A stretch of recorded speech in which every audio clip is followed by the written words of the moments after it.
Said he was coming, yeah. I thought there was one set outside. He doesn't know to come in. Oh, what's his name? Oscar's a couple people. Kennington? Do we have a spot for media?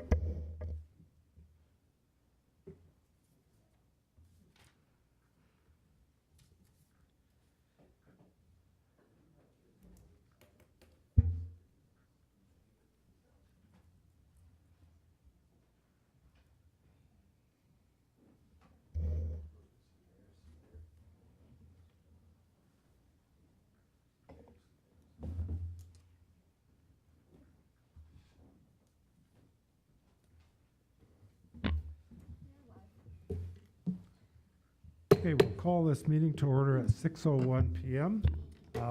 First of all, I need a motion for the adoption of the minutes, please. Resolved that the minutes of the regular meeting of council held at City Hall on July 12th, 2021 be adopted as circulated. Moved by Councillor Buds and second by Councillor Draycott. All those in favor? And that's carried. We have no delegations this evening. We have a couple of public hearings. So we'll open the public hearing for variation PC 4121. This is for Gebler at 233 Dufferin Avenue East. Is there anyone here to speak to the hearing? I am. Yeah, and you're the proponent, sir? Oh, yeah. Uh, Sean Gabler. oh, okay, yes. Take the podium.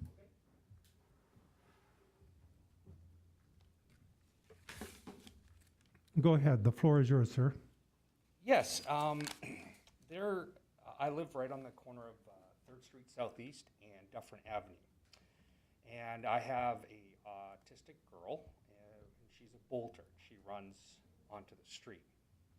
And 3rd Street Southeast has no stop signs or anything on there. And of course, that is the main route for the fire engines, the police vehicles, and the ambulances.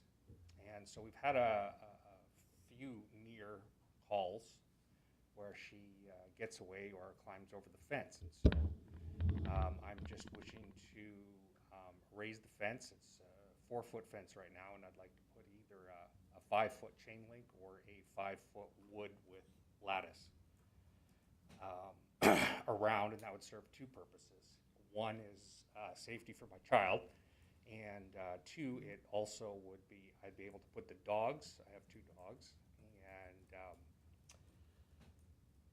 where I have them now is right against both neighbors.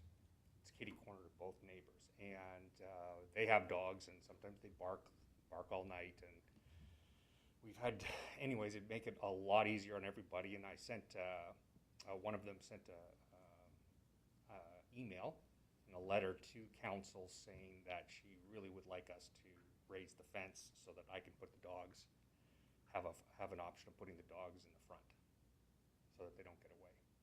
And I'm also proposing that even though there's 33 feet, it's a very big curb, right? Like from the fence right now to the corner, it's plenty of ample. I'd still even take it back another 10 feet in the corner to give ample room for that corner to see around the corner and down the street. Okay. Were there any questions from council?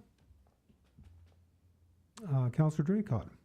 Thank you, Your Worship. Just for clarification, I see that it says 1.9 meter fence around the front of the property on the north and a 2.4 meter fence on the south.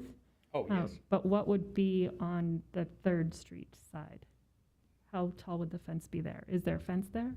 Yes, the way it is right now, if we look at this area, the fence goes from here to there to there.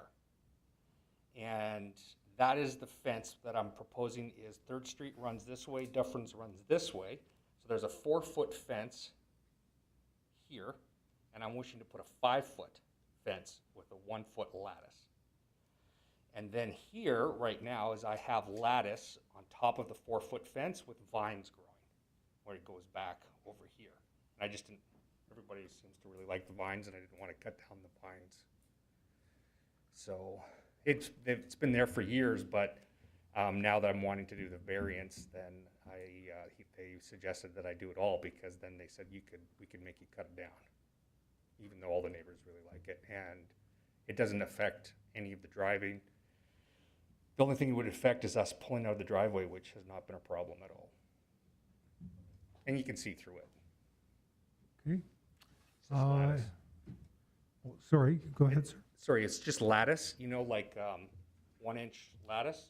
It's see-through-ish, especially in winter. Okay. I could always take it down in winter as well. It's removable. It's just held up by a couple of clips. Any other questions from council? Okay. Thank you very much, sir. Appreciate it. There's also a letter of support. I'll ask that be read into the record. Sure.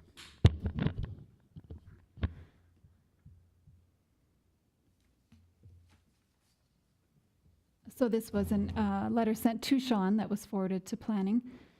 Thank you for stopping by on the weekend to inform us of your plans and various variance permit requests. We also received a notification letter yesterday to explain the permit application.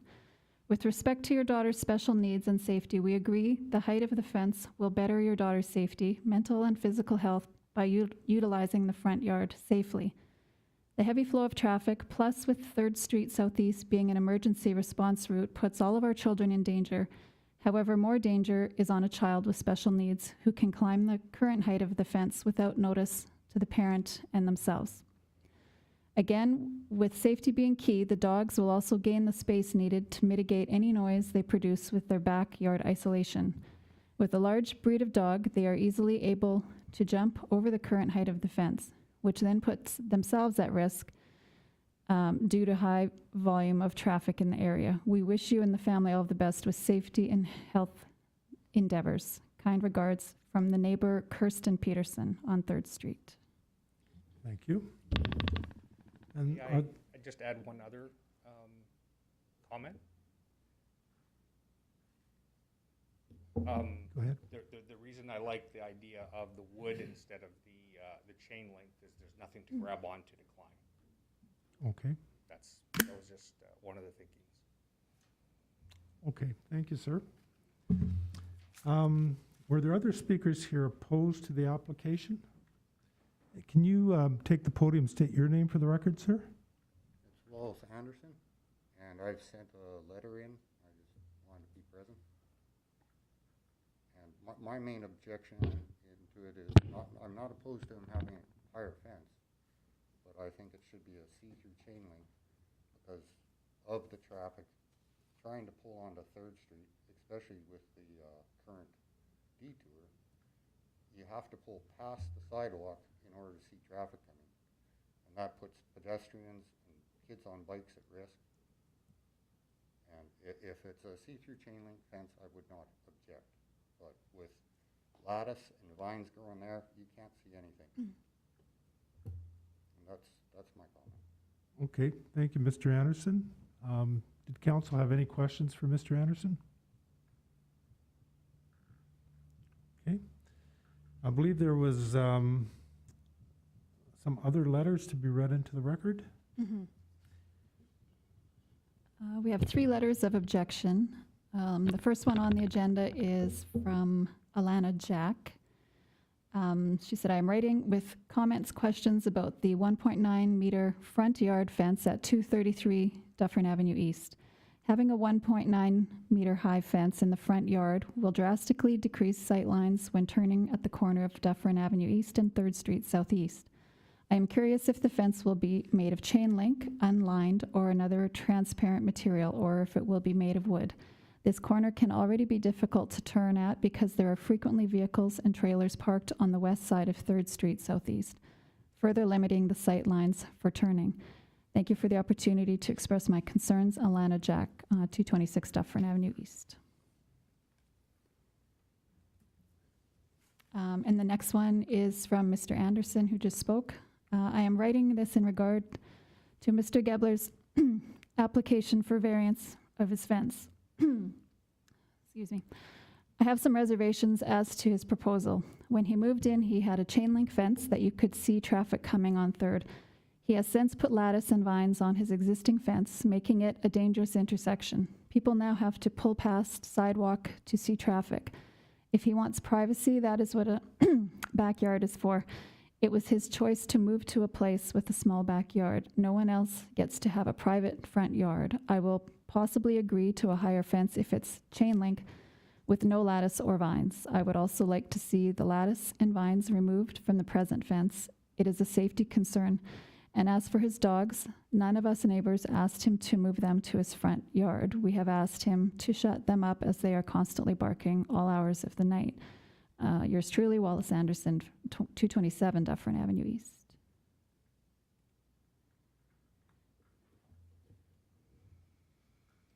And the third one from Jane Tully and Susan Wilson. We have noted that due to 3rd Street Southeast being a busy street, as well as Dufferin Avenue being busy, that a fence such as described by Mr. Gebler would likely create limited visibility to traffic turning at that corner.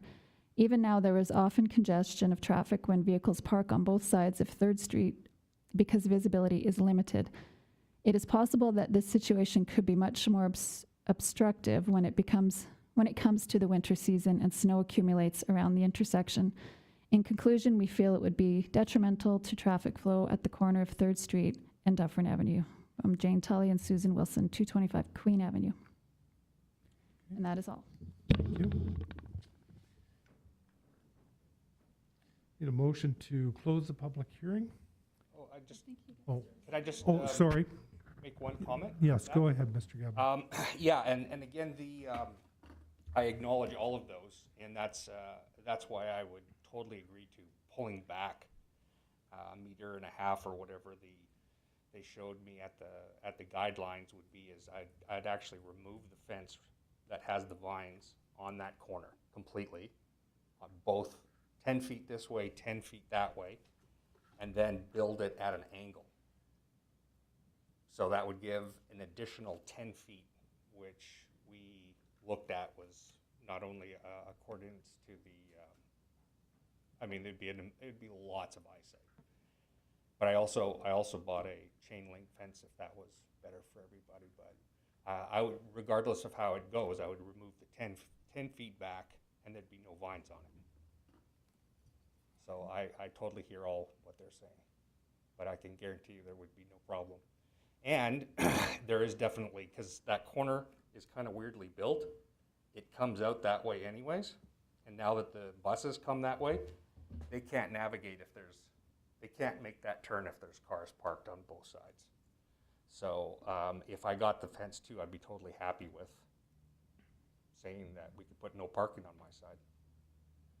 No parking's not nearly as important as having a place where she can play safely. And that corner has no backyard. Okay. Did council have any further questions for Mr. Gebler? Okay. I'll entertain a motion to close the public hearing. Thank you, Your Worship. Be it resolved, and I so move that the public hearing for variation PC 41-21, Gebler at 233 Dufferin Avenue, now be closed. Moved by Councillor Meyer and seconded by Councillor Buds. All those in favor of the motion? And that's carried. Okay, council in front of you from the Planning and Economic Development Committee, as you've heard, file number PC 41-21, a request for variation for Sean Gebler and LDS Investment Limited. So the issue is to vary the front yard height from 1 meter. I'm going to refer to it in feet, just for those of us that may be a little bit challenged when it comes to the metric system. So 1 meter, which is 3.28 feet, to be increased to 1.9 meters, which is 6.233 feet. And the backyard fence height from 2 meters, which is equivalent to 6.561 feet, to be increased to 2.45 meters, which would be equal to 8 feet, 8.038 feet. So the alternative is, of course, to approve the variation or, of course, to deny the variation. So the background, as you've heard, is that Sean Gebler is applying for a variation order to vary the following. The applicant, as he indicated, would like a safe area for his special needs daughter. He indicated in his application that the neighbors on the backs and side yards have asked for him to keep his dogs in the front yard. There is already an existing 1.21 meter, which is 3.969 feet, fence around the front of his property that now follows the property line and is covered in vines. The applicant is wanting to have a 1.9 meter fence, which is 6.233 feet, around the front of the property, which is on the north side, and a 2.45 meter fence, which is equivalent to 8.038 feet, around the rear of the property, which is obviously the south side of the front of the house. The new front yard fence would be set back 3 meters, or equivalent to 9.9 feet, each way from the northeast corner of Dufferin Avenue and 3rd Street Southeast. The applicant has also indicated that he will also cut the corner back 2.45 meters, which is equivalent to 8 feet, on the northwest corner to allow for a better sight line for the neighbor to the west when backing out of their driveway.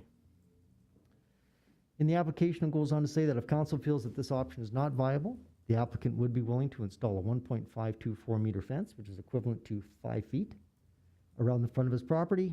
The northeast corner will need to be cut back to 3 meters, or 9.8 feet, each way if council was to approve a 1.524 meter fence, which in this case is equivalent to 5 feet, around the front of the property. On either of the above options, the owner would like to maintain a 2.45 meter or an 8-foot fence around the rear of the property. In the past, the City of Portage la Prairie Council has approved similar requests that varied the following, and the minute references are there for your information. The building is in an R1 residential single-family zone. As usual, the application has been circulated to various city departments. There have been some concerns from the Portage Fire Hall, from City Hall, Operations, Water Pollution Control, and the Planning District. The safety concerns primarily about visibility on the corner of Dufferin Avenue and 3rd Street Southeast, and accessibility of access for emergency personnel or reasons stated. Public notices have been sent to all property owners within a 100-meter radius, and those that were for and against have been read into the minutes. So, it's the administrative recommendation, and I so move, that the Council of the City of Portage la Prairie approve the variation request of Sean Gebler to vary the following. Front yard fence height from 1 meter, which is equivalent to 3.28 feet, to be increased to 1.9 meters, which is 6.233 feet. And B, backyard fence height from 2 meters, which is equivalent to 6.561 feet, to be increased to 2.45 meters, which is 8.038 feet.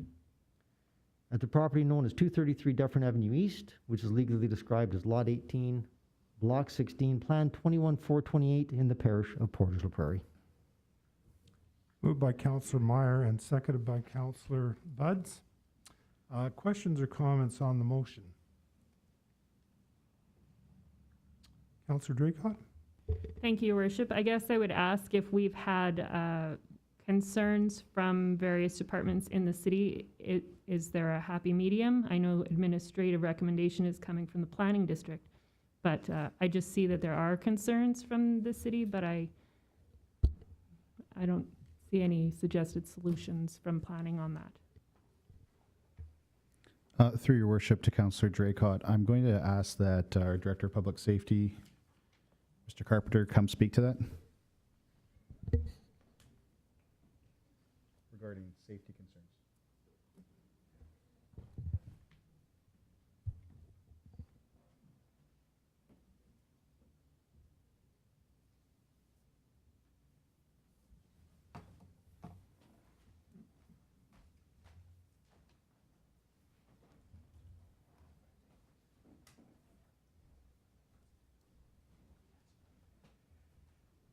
Based on the question in reference to the safety concerns, one of the ideas, if you may, that we looked at was the height of the fence, especially on the front yard, right from identifying the property itself, the number of the house, the height if something was happening when it's at least 6 feet at the front.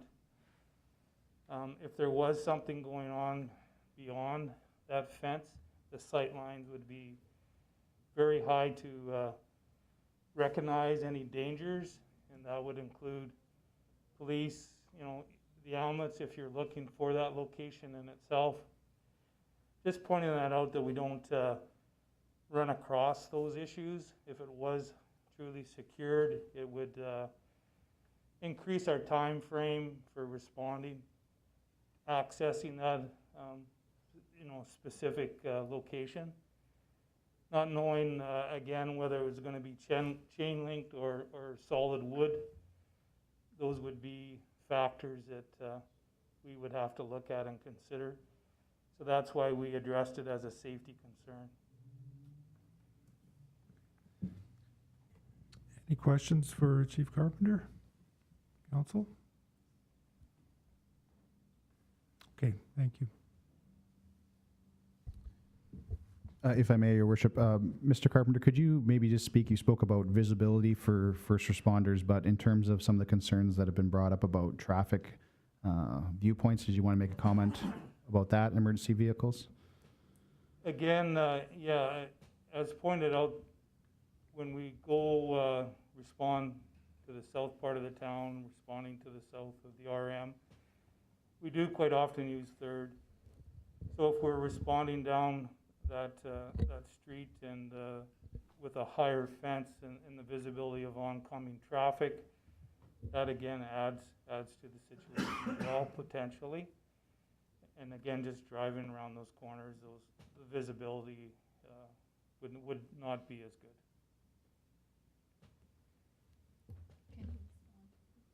Pardon me? Okay, no, this is just for, during this portion, it's just questions from council. Were there any questions from council for Mr. Carpenter? Okay, thank you. Okay. Okay, Councillor Meyer. Thank you, Your Worship, and Mr. Gilbert, thank you so much for showing up tonight. I obviously take very concerned when there's safety issues that come into play, and I certainly commend the situation where, and I'm empathetic to the situation where Mr. Gebler's daughter, for this safe area and this, of the special needs daughter. I guess my concern is that I can't, with a fence that high, when we start to go to that route, it almost becomes like you're sectioning an area off specifically, and I just can't see it working. So I guess, as I ramble just a little bit, I will not support this motion in its current form, not only consideration of the concerns from the various departments of the city, but also the neighbor concerns as well. Thank you, Your Worship. Okay. Other questions and comments? Councillor Espy, please. Thank you, Your Worship. I would echo a lot of the things that Councillor Meyer just stated. My issue with the application is that it's very broad. It speaks to height only, not material. The only way I would support this going forward is if there was an amendment to specify the type of fencing that was used so that it didn't obstruct sightlines. I guess that would be chain link would be the one option. And can we get that specific when we're specifying a type of fencing material that nothing goes on it, no vines are on it, that sort of thing? It becomes a little bit tricky to monitor that as it goes on. And this would roll with the property basically forever. So you're suggesting an amendment to the motion? I could attempt to make an amendment to the motion, adding the line that the fencing material be chain link. If I may, Your Worship, sorry, Councillor Espy, could I have Mr. Brooks just speak on that because he's familiar with the Planning Act and he could discuss if material is actually could be part of that motion? Mr. Brooks? Mr. Brooks?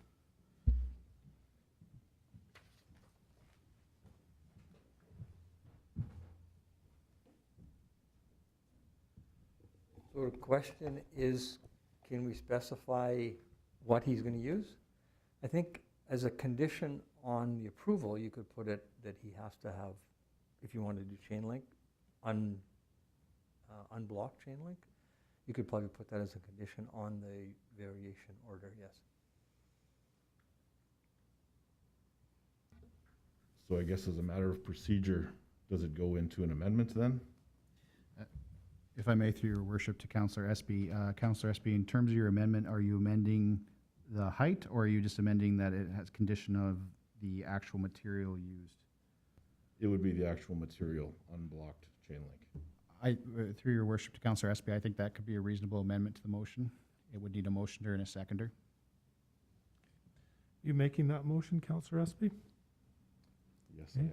am. And Councillor Buds is going to second it? No question? I think the planning district representative just said that it is an approval, but you put a condition on the approval, not make an amendment to the variation. Is that correct? That's correct. You could You approve what's approve here, it with and a you put condition. on the approval. So, Mr. Brook, you wouldn't put a condition in the original motion that we carried? Carried, do you have your approval with the condition? The motion, yes, it should be in the resolution, if you want to do it as a 1.9 meter fence, with the condition that it be X. So the original motion was moved as the administrative recommendation. It does not have that condition. So an amendment to add a condition would be reasonable. I believe so, yes. Okay. So what I hear you saying, Councillor Espy, is you want to add a condition. Is that correct? Yes, that is correct. That's what I thought. So we have a mover and a seconder. Councillor Draycott, you're seconding the motion? No, I'm Question? clarifying the motion. Okay. Are we talking about adding a condition to the motion for the front yard or for all of the fencing on the property?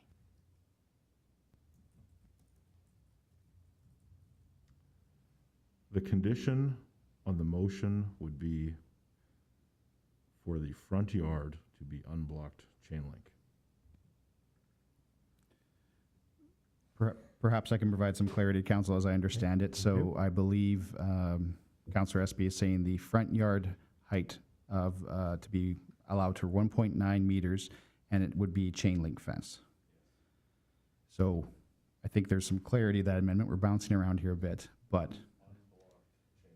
unblocked chain link fence. So no vine is what you're clarifying. Well, that won't be in. So maybe but we haven't actually voted on that amendment, so if that's the amendment, and who was our seconder originally? We didn't have a seconder to that one. Okay, Okay, motion's moved by Councillor Espy, seconded by Councillor Wall. And can we just have the amended motion read out so everybody understands? Okay, so that the Council of the City of Portage approve the variation request of Sean Gebler to vary the following. A, front yard fence height from 1 meter to be increased to 1.9 meters, constructed with unblocked chain link. And the rest would stay the same. B, backyard fence height from 2 meters to be increased to 2.5 meters. Is that correct? I think that's clear, Your Worship, but we have to vote on the amendment first. Was there something wrong, Mr. Brooks? It should be a condition at the end of it. So if you're going to put that on there, Oh. with, at the very end, say, with the condition that the front yard fence be unblocked chain link.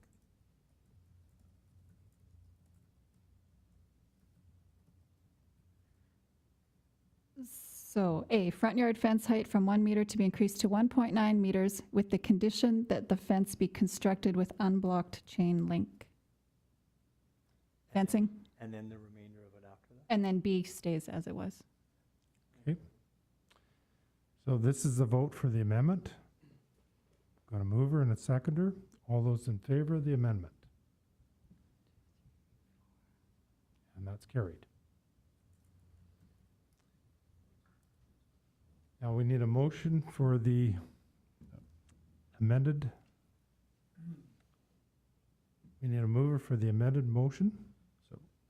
Your Worship, we have the motion. It's now been carried as amended, so now it is the motion with the inclusion of the condition. Okay, and that was moved by Councillor Meyer, seconded by Councillor. Actually, the amendment was moved by Councillor Espy, seconded by Councillor Wall. This is on the motion as amended. The original motion. The motion as Yes. amended. Sorry, Okay. So the mover on that was Councillor Meyer, and the seconder was Buds. Councillor Buds. Okay. All those in favor of the motion? And that's carried.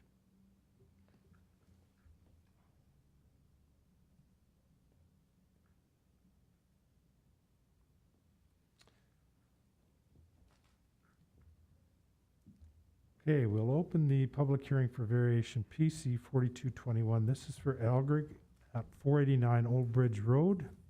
there anyone here to speak to the hearing?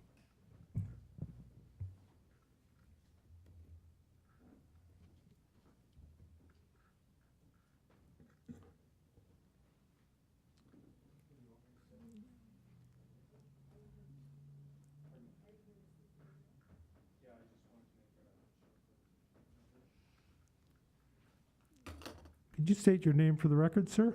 Yeah, it's Ian Elgert. The floor is yours. Okay, I just, we applied for a variance for our fence.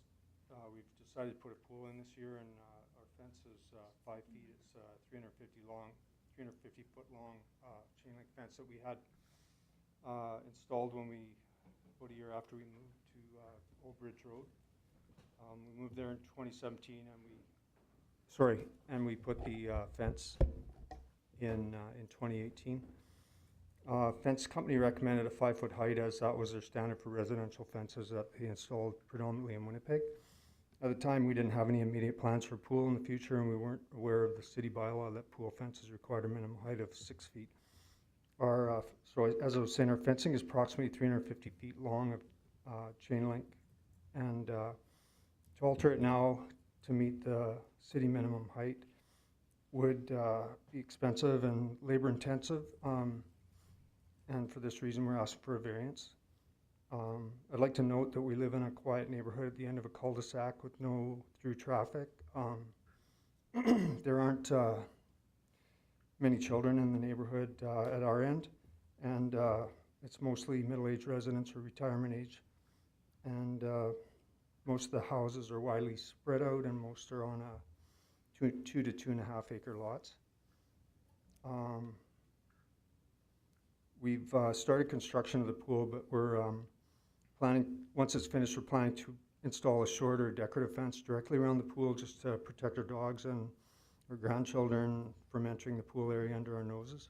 That would be also serve as a second barrier to any outside pedestrian traffic that would complement our 5-foot chain link fence. Yeah, that's all I have, and if you have any questions. Okay, thank you. Were there any questions from council for Mr. Elgert? Councillor Draycott? Thank you, Your Worship. Perhaps a strange question. Location of the pool in relation to your house, is it a side pool or a backyard pool? It's a backyard pool. It's hidden from the front row. You wouldn't see it from the front yard or the street anywhere. Any other questions from council? Okay, thank you, Mr. Elgert. Need a motion to close the public hearing? Thank you, Your Worship. Be it resolved, and I so move that the public hearing for variation PC 42-21 for Elgert at 489 Bridge Road now be closed. Moved by Councillor Meyer and seconded by Councillor Buds. All those in favor of the motion? And that's carried. Okay, council, in front of you, as you've heard from the applicant and from the Planning and Economic Development Committee, is a request for a variation.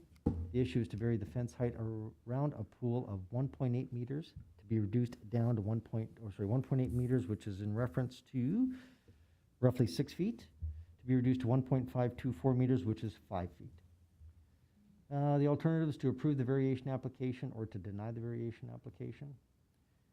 As you've heard, that Ian Elgert is applying for a variation order to adjust the fence heights as we previously stated. So the owners have put up a fence around their yard before they had decided to add a pool to their property. In the application, it does state that the Manitoba Building Code requires a 1.5 meter high fence around pools and hot tubs. The City of Portage la Prairie zoning bylaw is more stringent and requires a 1.8 meter, which is just under 6 feet. The building is in an RR, residential family zone. The application has been circulated to the various city departments. There have been no concerns. Public notices have been sent to all property owners within 100 meter radius. There have been no objections. So it's the administrative recommendation, and I so move that the council of the City of Portage la Prairie approve the variation request of Ian Elgert to vary the fence height around a pool of 1.8 meters, which is equivalent to 6 feet, to be reduced to 1.524 meters, which is 5 feet, at the property known as 489 Old Bridge Road, which is legally described as Lot 1, Plan 2436 in the parish of Portage la Prairie. Moved by Councillor Meyer and seconded by Councillor Buds.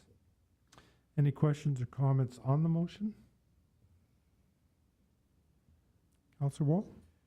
I just wanted to say that seeing as how this does meet the provincial standard and taking the circumstances into consideration, I'll be voting to approve this. Any other questions or comments? All those in favor of the motion? And that's carried. Thank you, Mr. Elder. Okay, thank you. Thank you very much.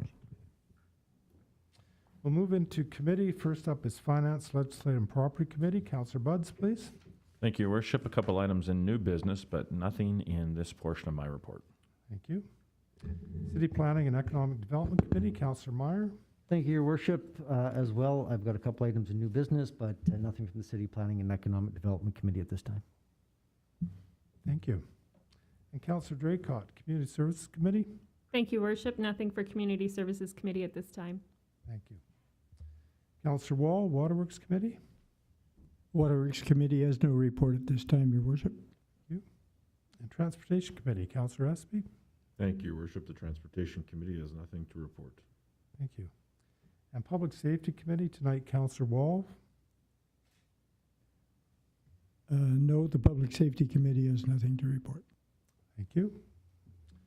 We have no deferred business, but we have a number of items of new business. First item of new business is the 2021 appointment of auditors, and this is the Finance Committee. Councillor Buds, please.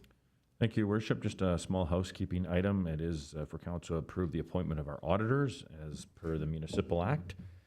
In 2020, as a reminder, City did award an RFP for a 3-year contract for external audit services given to BDO LLP.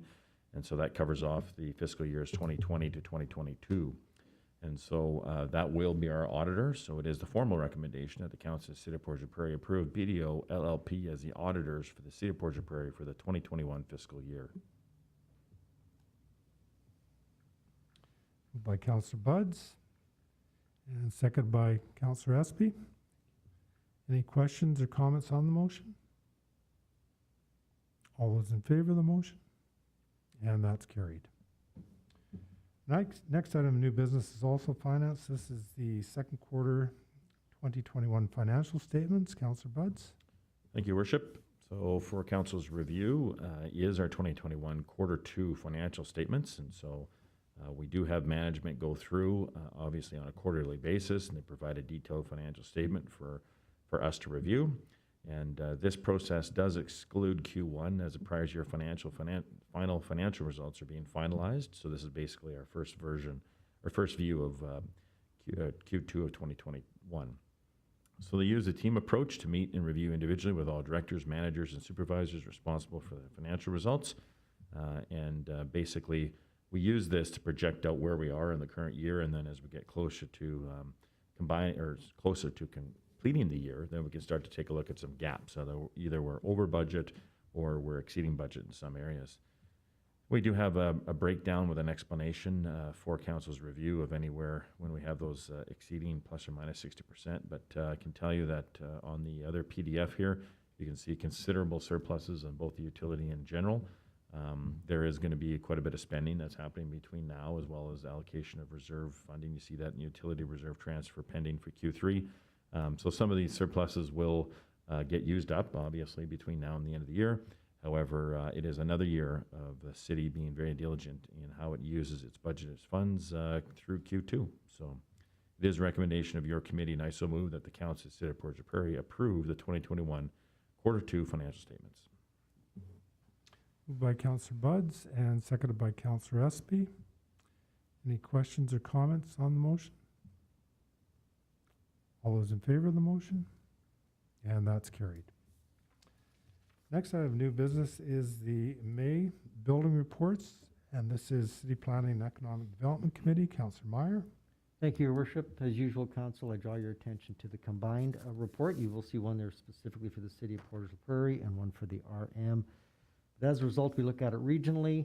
Those are the ones I bring your attention to. As a result, we have both May's and June's. I won't refer to May's building report. I'll talk to some of the improvements year over year or increases year over year in June's report.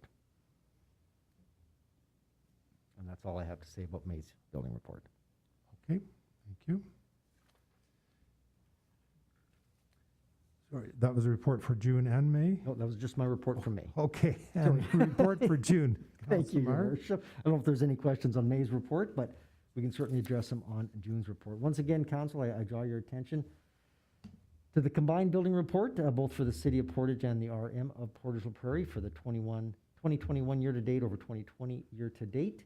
In brief, we do, and we're aware that some of the building permits would be considerably down, not so much in the number of permits, but the dollar value of permits, and that's specifically because a lot of our large projects are completed or have been completed or in the process of being completed, and permits have already been pulled. I do want to draw your attention, though, that year over year, we've actually seen a significant increase in new single housing permits, which is a real positive sign for our housing area.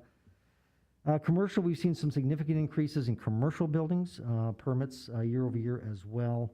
And we've also seen significantly increase in what they call RTMs, or ready to move houses as well. So it does show you that even though the industrial component has pretty much been completed, the rest of the stuff, as we call multiplier effects, continues to follow suit.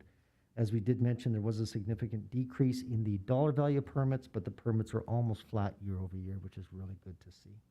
And that's the end of my report. Okay, thank you, Councillor Meyer. And next item of new business, second quarter reports for 2021. And this is, first report is for PRED and Councillor Meyer. Thank you, Your Worship. And at this moment, I'd like to introduce our Economic Development Officer for the Portage Regional Economic Development, and our Economic Officer, Eva Leary, to talk about the 2021 second quarter PRED report. Take it away, Ms. O'Leary. Thank you, Councillor Meyer. Good afternoon and good evening, Council, I should say. I appreciate the opportunity and to take the time to tell you about all the awesome things that have been happening at PRED. So as you're aware, PRED's main focus is to create that environment for success, and we do that through a variety of services and programs. Our role as the Economic Development Agency is to entice and motivate our new investment, along with ensuring that our current business community is expanding. We do this through a variety of programs such as investment attraction, business retention expansion, tourism, and developing strong partnerships and providing that economic development lens throughout the community. In quarter two, we did focus on those 4 core areas as outlined in our organizational strategic plan. On page 4, you will see a high-level summary that speaks to some of the initiatives and projects that have been involved, that we've been involved in as PRED over the past few months. On page 5, you will see our strong relationships continue to grow, and especially with our economic development stakeholders that have spearheaded and ignited. They have spearheaded and ignited many projects throughout the community. We realize that COVID-19 is still very prevalent. This group continues to work together to mitigate the impacts that our business community has been having because of COVID-19. On page 6 and 7, the Tourism Committee and the magnitude of impact and success this committee has had since the revitalization of this group. We are very excited to welcome some new committee members. We identified in our strategic planning session that we had some stakeholders from our tourism sector that were missing, so we're excited to have them on board. We continue to spearhead many tourism initiatives across the community. It is our mission that we promote Portage la Prairie as one of Manitoba's premier destinations. I'd like to take the opportunity to thank our committee and the entire community for the overwhelming support for Burger Days. We can see it had a huge economic impact in our community. And after the economic impact analysis was complete, we were thrilled to see over $102,000 injected straight into the restaurant industry in a 7-day period. This was a time when our business community needed the support at most. This is an example of how tourism is a positive economic driver in our community and contributes to the foundations of the multifaceted approach we do in economic development in this region. Finally, page 8 speaks to our approach of being champions of economic development. With over 116 internal and external stakeholder meetings, Pride continues to spark energy, ignites projects for the benefit of the entire region. Pride is proud to have heavily committed and is still committed to over 15 committees in the region. Thank you for the time this evening, and I can take any questions from council. Okay, did council have questions? Councillor Buds? Thank you very much. Excellent report. Lots of good work being done over there. Just a quick question. In your page number 9 of 9, where you talk about the community and stakeholder engagement and the meetings that you've had, I understand you've been very busy. I'm just wondering what, if any, feedback you are getting from stakeholders or businesses as it relates to the level of taxation in our region. Has that ever come up for discussion? That is a great question, Councillor Buds. That is not a question that I've seen as the Economic Development Officer here in this region. Any other questions from council? Okay, thank you very much.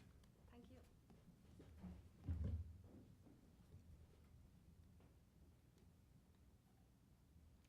And that's the end of our second quarter report for Pride.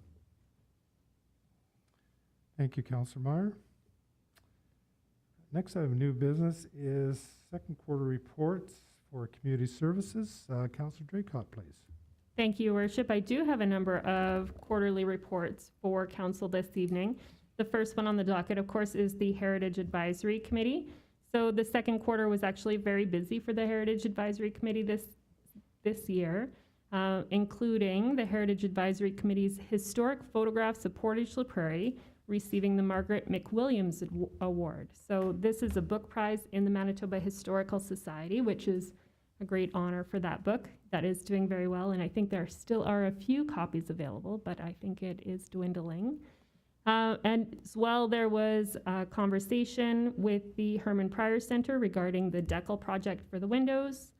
There is talks with Cornell Pache about working on an Indigenous heritage walking tour. Mr. Kostachuk, I believe, was appointed to a committee investigating unmarked graves at Portage la Prairie's residential schools, and also met with Madison Connolly to assist her with the Spanish influenza project. They shot a video at the Wallace Mausoleum as well.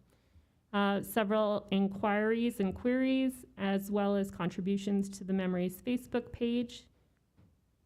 Keynote speaker at the Manitoba Historical Society AGM with the topic of local history and the importance of photographs.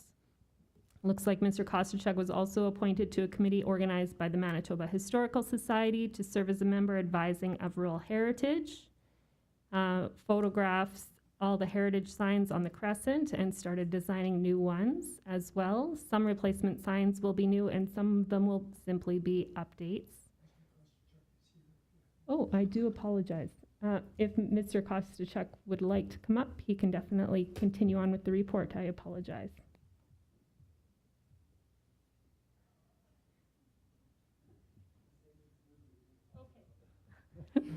Again, I apologize, Mr. Kostachuk. I will continue. I was almost done. Matthew Lacroix finished a historic photographs digitization project to fulfill the last provincial grant application. Natural Heritage Signs project under Nicole Nelson and her high school students had completed 2 signs, with 2 more going to be completed shortly. And Greg Roberts continues with work on the mausoleum. The plan for supporting the base had to change after Greg met with city operations, and there will be further building and landscaping before any ceremony can be held. And that was all for the Heritage Committee. The second report that we do have is PCRC, and I do know that Victoria Espy is here to speak to it, so I will just ask her to come up from the get-go.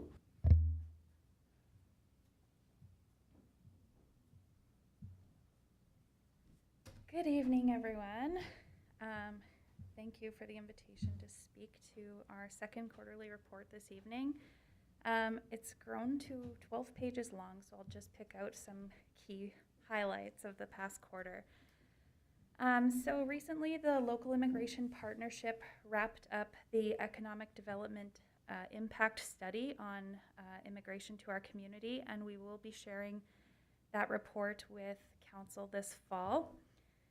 The community facilitator, in partnership with the Portage Urban Indigenous Peoples Coalition, received another allotment of grant funding in the amount of $74,250, and it was distributed to community members in need. And there was a couple of projects, so 200 fresh food hampers went out, as well as hampers of COVID PPE and cleaning supplies. And we also distributed 25 guitars to local Indigenous youth for a program called Music for Mental Health. We launched the Garden Goodies project along Saskatchewan Avenue. I'm sure you've seen them. There's, I believe, 7 bins on the avenue with free fresh vegetables for anybody in the community to pick.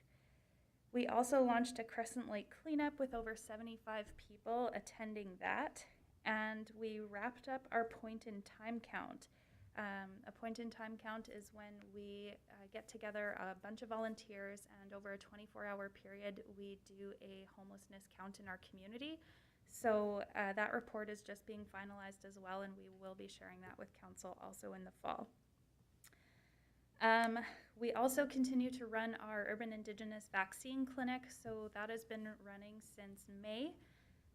There will be no more pop-ups in our community, and our vaccine clinic will become the clinic for the community. So all community members are welcome and encouraged to attend.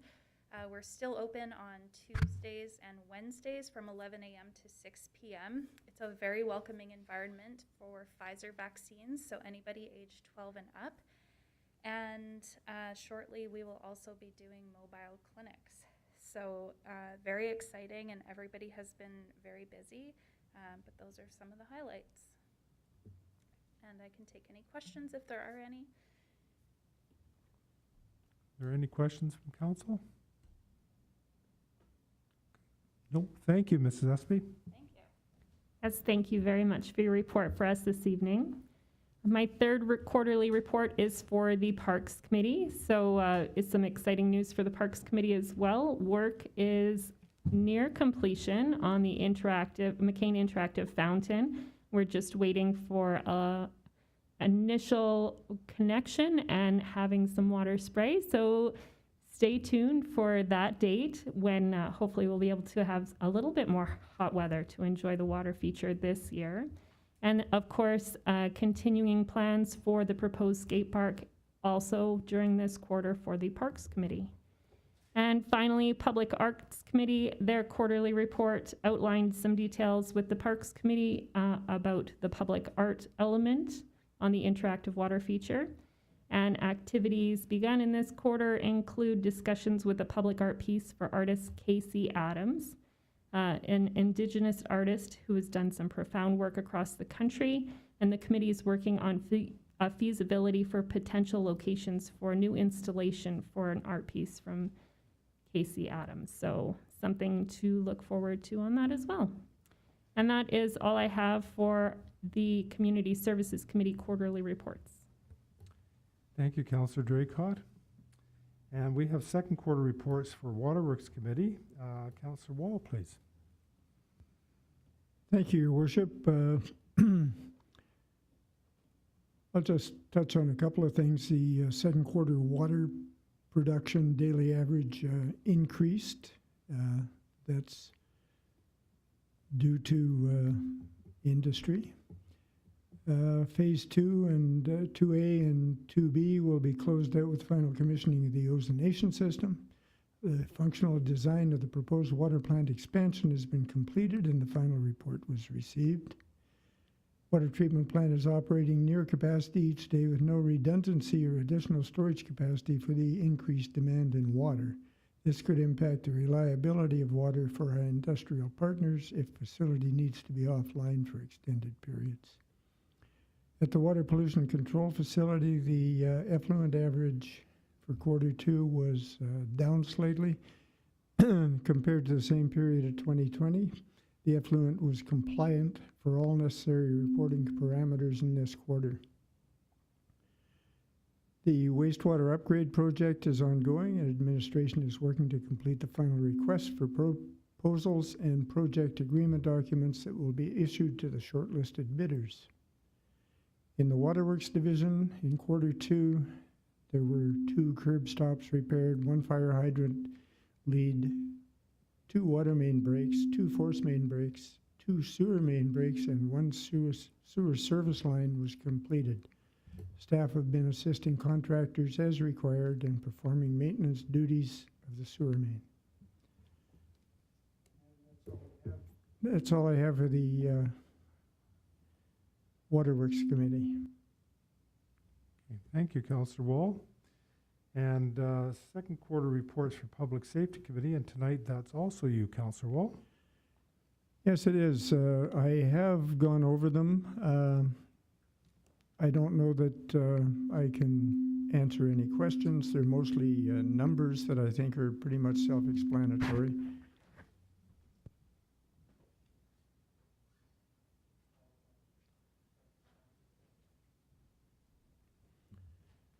So unless there are any questions, that's the end of my report. Councillor Draycott. Thank you, Your Worship. I'm just trying to locate it here. I did have a question because I did see something about the amount of traffic tickets issued was lower this year due to other calls that were received that had to be attended. And I was wondering if that was in general just other calls within the city, or if that had to do with COVID enforcement, and if we would see that decrease next year and thus more regular parking ticket circuits. I think Chief Carpenter can enlighten us on that. So it was a very busy spring for them, in a combination with animal control violations. So for safety components, to be on the safe side, 2 of them were going on these types of issues per se, and the downtown construction. So again, give them direction on where to be safe, and the fact that instead of doing the regular 1 hour parking enforcement, if it had to be a 2-hour allotment, that was a better approach for us, and to make sure that we're looking after all the complaints that are being brought forward from the messy yards, long grass, and animal control. So that's the main reason why. Just follow up to that then, what I'm hearing is it wasn't COVID related enforcement necessarily, but just extra calls to the city. Is that something that we need to reconsider so that we can have a full-time parking attendant? Is that even something that's even being looked at, just for clarification? Yes, it has been a request brought forward to administration, so it is something that we're considering possibly for next year.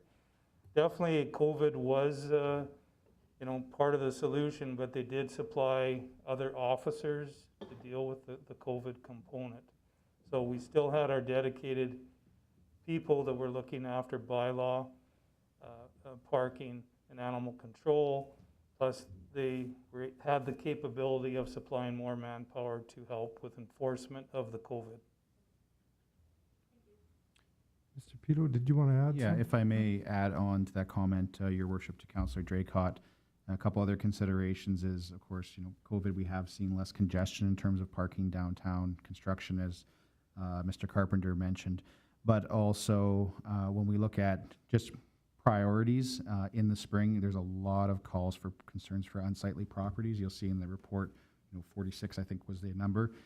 It's just a very short period of a high volume of calls, and we just have to set our priorities, but we are monitoring those counts, and we'll keep council appraised. Any further questions from council?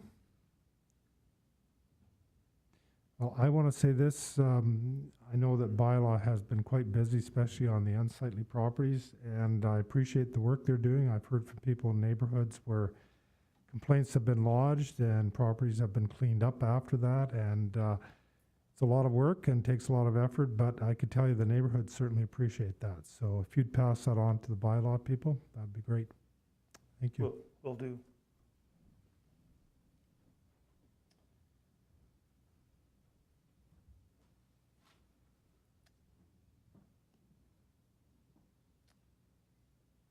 Councillor Wall, were there any other quarterly reports?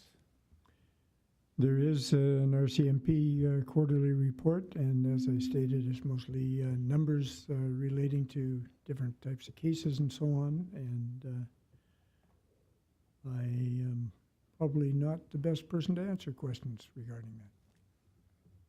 Were there any questions from council on those two reports? Okay. That's all I have to report, Your Worship. Thank you, Councillor Wall. We have no old business this evening, so council is adjourned at 7 p.m. and we'll move right into committee.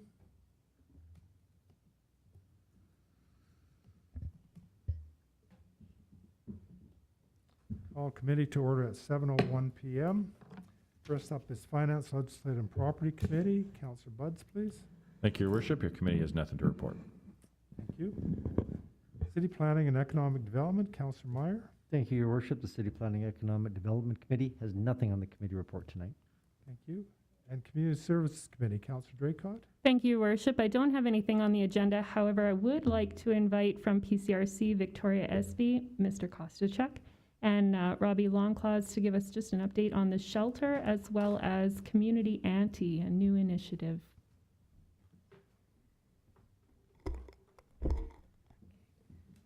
Good evening, Mr. Mayor and Council. Last spring, in the face of a global pandemic, the PCRC team pulled together to determine how we could best support our community throughout the challenging times that were sure to lie ahead. While lockdowns began and with restrictions piling on, we knew that we had to understand how this would impact our most vulnerable demographics. There was no operational shelter at the time, so PCRC contacted Rcmp to see how we could help. PCRC was able to source funding from the Brandon Neighbourhood Renewal Corporation via the Government of Canada to open a temporary shelter using COVID relief funding. This funding is allocated to us in 3-month agreements, and we received word a couple of weeks ago that this funding would no longer be extended past this September. Despite our best work, PCRC has not found sustainable funding for the shelter, which costs approximately $500 a day to operate. PCRC acknowledges the overwhelming support of both City Council and our citizens throughout the coldest night of the year campaign. However, without significant provincial and federal financial contributions, the shelter cannot operate. So what does this mean? This means that we have reevaluated our model of care and how we can best support our local population who are experiencing homelessness with the resources we have. PCRC will use the remaining shelter funding to maintain 2 employees from the shelter who will provide rapid case management services for our clients and implement a housing-first approach to care. The 2 employees will join our existing Reaching Home project. Through Reaching Home, PCRC has the resources to work with eligible clients to access housing, including provision of the first and last month's rent, while providing immediate necessities. Once housed, the Reaching Home team will work with these individuals for up to a year to meet the needs of the client with the goal to stabilize them to a point where they can maintain their housing independently. This means visual weekly check-ins of their living space and working with other programs such as Wawokia, Shared Health, and Addictions. PCRC will be placing a request for landlords who may be interested in working with us to support these clients. The Indigenous Seniors Resource Program is another option available to support clients and was created to coordinate support services for Indigenous seniors in Portage. Beyond Reaching Home, Wawokia, and our Indigenous Seniors Resource Program, PCRC is also launching the Ask Auntie project. The Ask Auntie project will be based out of the PCRC office and will provide support and advocacy to vulnerable and Indigenous populations locally. PCRC has hired a community auntie who will provide individual support plans for a wide array of service needs, and we are happy to welcome and introduce Robbie Longclaws as our community auntie.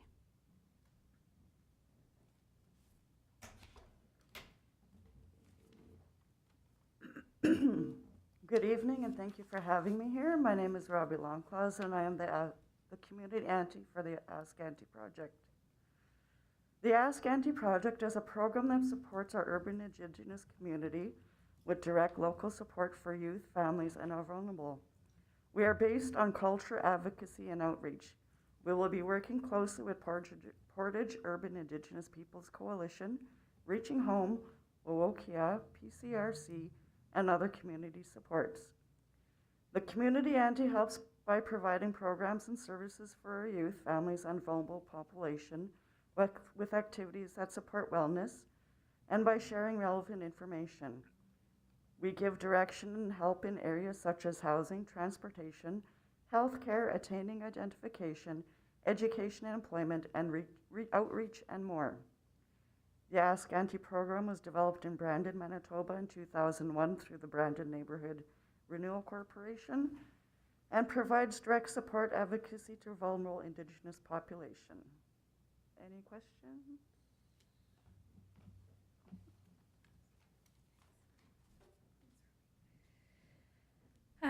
Outside of PCRC, other community organizations are rallying to support our unsheltered population. As an example, Bear Clan, in partnership with the Manitoba Harm Reduction Network, will be offering free laundry and shower facilities for anyone in need. This service will be based out of the Bear Den, located in the northeast corner of our community. We know that the closure of the shelter is not an ideal scenario and that these programs will still mean that ineligible clients and some community members will fall through cracks with gaps in service. PCRC is committed to being solutions focused and will continue conversations with local government and the province on a more sustainable and innovative way to end homelessness in the city of Portage la Prairie. Thank you. Okay, were there any questions from council for either of our speakers? Okay, thanks very much. Thank you very much. Again, I just wanted to say thank you to the PCRC and the previous community shelter organizers in the hard work that they did over the last couple of years to get a community shelter off their feet, and the hard work that went into maintaining that every single day. So thank you very much for your presentation this evening. And that's all I have for Community Services Committee, Your Worship. Thank you, Councillor Draycott. And Waterworks Committee, Councillor Wall. Thank you, Your Worship. The Waterworks Committee has no report this evening. Thank you. And Transportation Committee, Councillor Espy. Thank you, Your Worship. The Transportation Committee has nothing to report. Thank you. And Public Safety Committee, Councillor Wall again. Public Safety Committee has no report this evening, Your Worship. Thank you. So committee's adjourned at 7:08 p.m. Thank you for coming out, everybody. It's nice seeing everybody in person for a change.